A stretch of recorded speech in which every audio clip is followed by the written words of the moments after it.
HBCU Digest Radio, welcome back. Today we are here to talk about a historic moment in the HBCU sector, stemming out of Morehouse College's annual commencement exercises, where billionaire philanthropist Robert F. Smith announced yesterday his intention to pay off more than $40 million in outstanding student loan debt for the class approaching nearly 400 brothers leaving the institution with new bachelor's degrees. So a really, really important moment for HBCUs, and we're here to talk about it today with former Vice Chancellor of Institutional Advancement at Elizabeth City State University, Dr. John Michael Lee, also a proud graduate of Florida A&M University with executive stops at FAMU, as well as the Association of Public and Land Grant University. So, Brother Lee, great to have you on again as a friend of the show and an expert voice on this this truly historic moment for HBCUs.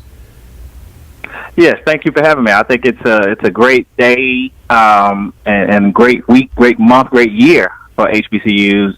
The gift by Robert Smith was definitely resonating everywhere on social media, and I think in newspapers across the country.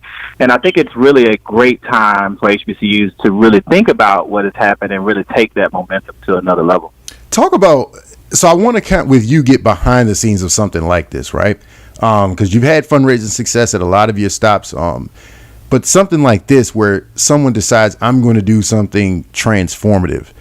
Is that something that, in your experience, the school kind of throws the alley-oop and says, hey, look, this is what we think would be a good idea? Or do you take the cues from the prospective donor and say, okay, what do you want to do? And let's try to guide you on the best way to implement it. Probably a bit of both, and I think Morehouse College shows you how you can do both.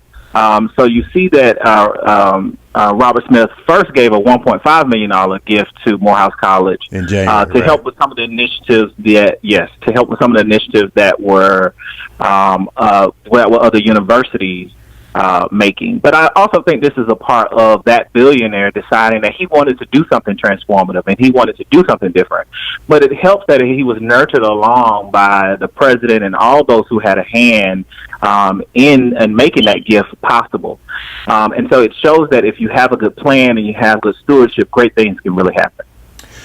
When you see a gift like this, and this is really unique because I can't recall, either in the historically black space or otherwise, someone saying, I'm going to pay off debt, which in a lot of ways is more than just a gift, benefiting the name of a school and specifically an HBCU, but you're now freeing up wealth opportunities or wealth building opportunities for each of those graduates. They have greater latitude for graduate school and to afford that, greater latitude for a home or to start a business. Is this something that you see, and to pull a quote from his speech, Robert Smith's speech, something that you think will come back to Morehouse in short order in the way of those graduates saying, I'm getting ready to pay this back to my alma mater? You know, it's interesting. One of the quotes that I saw today was, every one of those graduates should be a donor. And they really should, because one of the things that he talked about in his speech was paying it forward.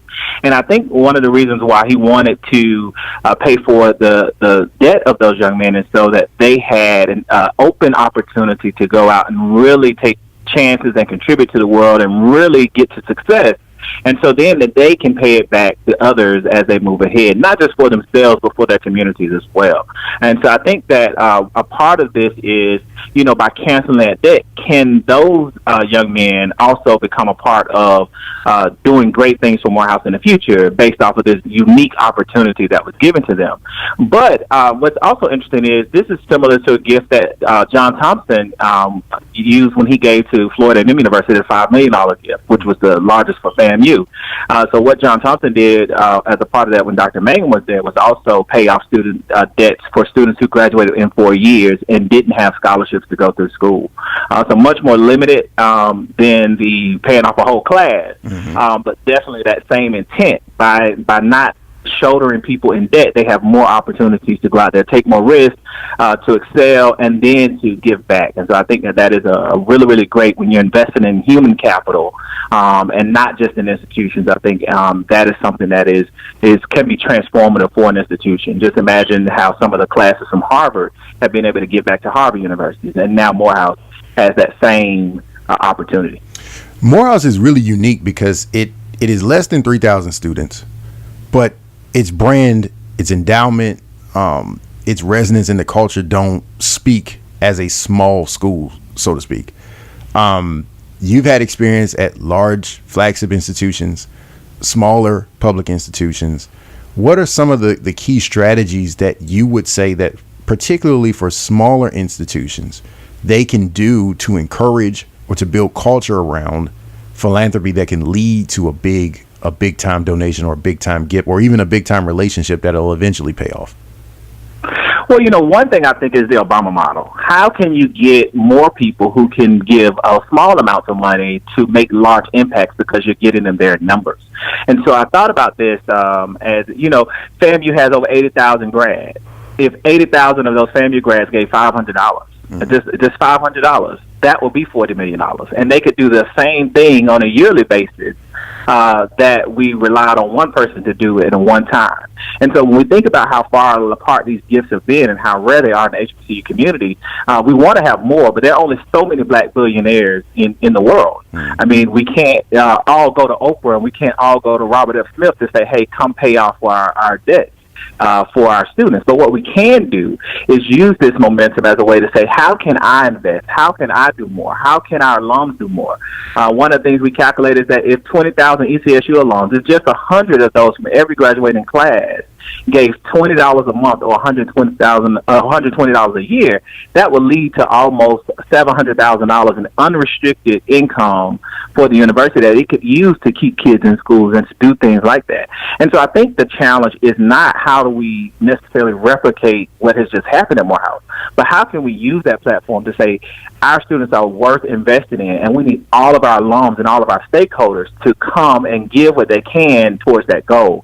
There's a lot of wealth in our communities. It's how we channel that wealth, and can we give them the promise of something that is going to be beneficial to everyone in the long term. And I think that he saw that at Morehouse. Mr. Smith saw that at Morehouse. Dr. Smith, saw that at Morehouse, and I think that he saw that those students were worth that investment. And I think that if all of us who received our degrees from HBCUs think the same thing, then we can actually accomplish that in numbers and do it on a yearly basis versus just doing it looking for the one-time donor, looking for the next Oprah or someone to come in or the next Boone Pickens. And so I think that has to be a part of the strategy, to think that we won't necessarily be able to replicate this over and over again because there's not a dearth of black millionaires.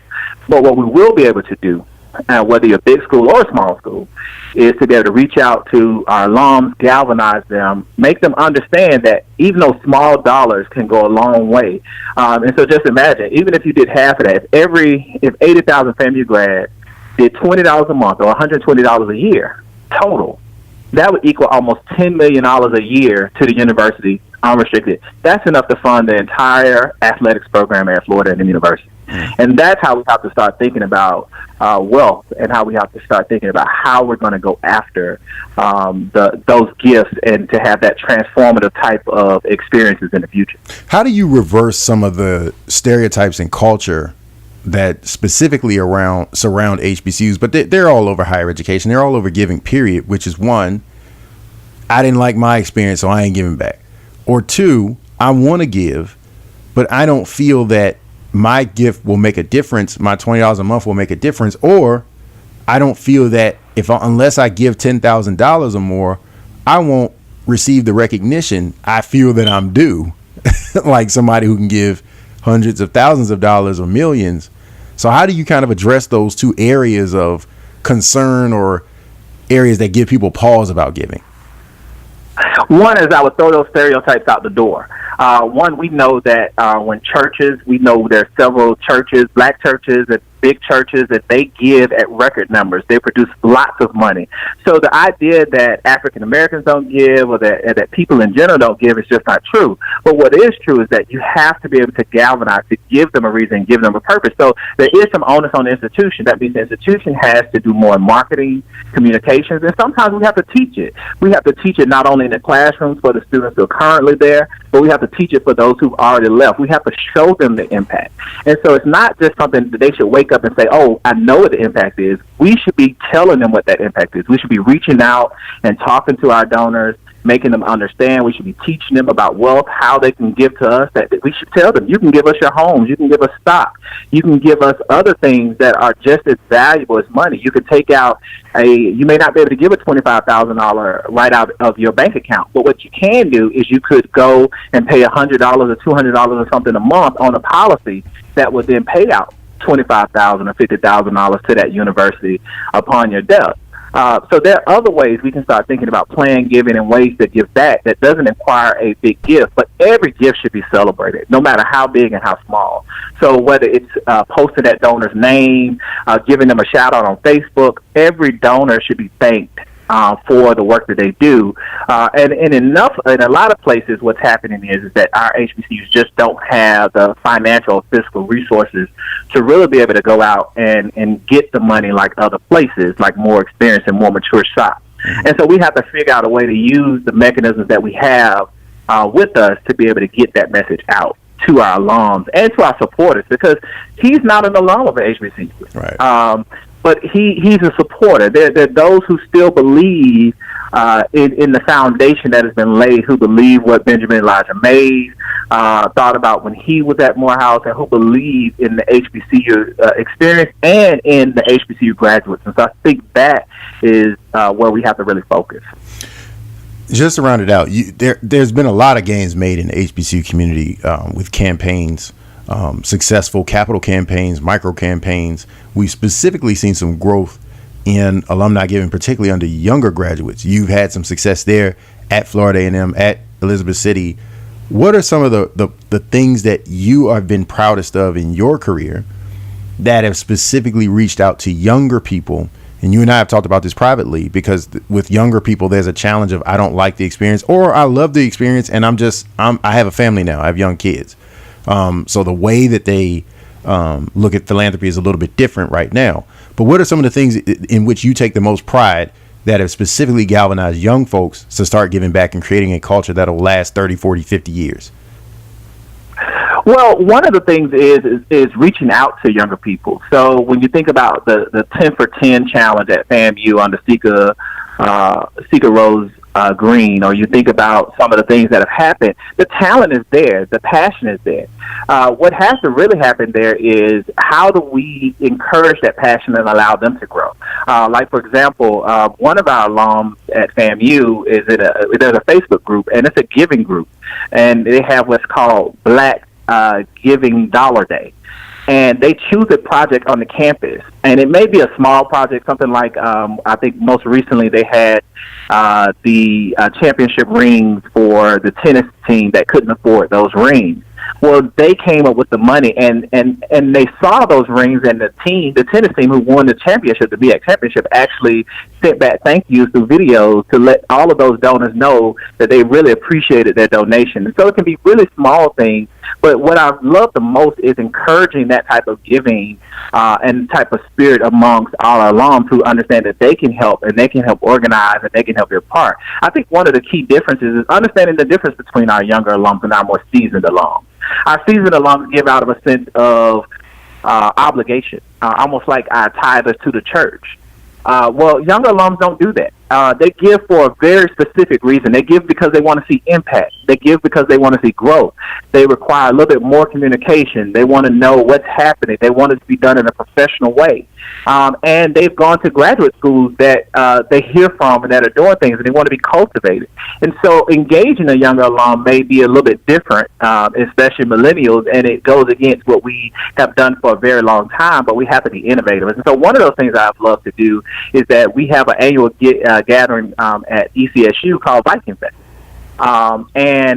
What we've been able to do is turn that into a giving opportunity. So we started to recognize our 40 under 40. They all agreed to raise or donate themselves $1,000. And every last one of those 40 under 40 members have met that goal. But even further than that, we didn't just bring them in and also honor them. We also allowed them to become a part of what they're trying to change. And so they have been a part of creating other unique opportunities for alums to come back and give and making donations back to the university. So when you talk about building that culture, that's what I've enjoyed the most. is building a culture among young alums and our seasoned alums together, and letting them see the impact that they can have if they work together and if they are all on the same page.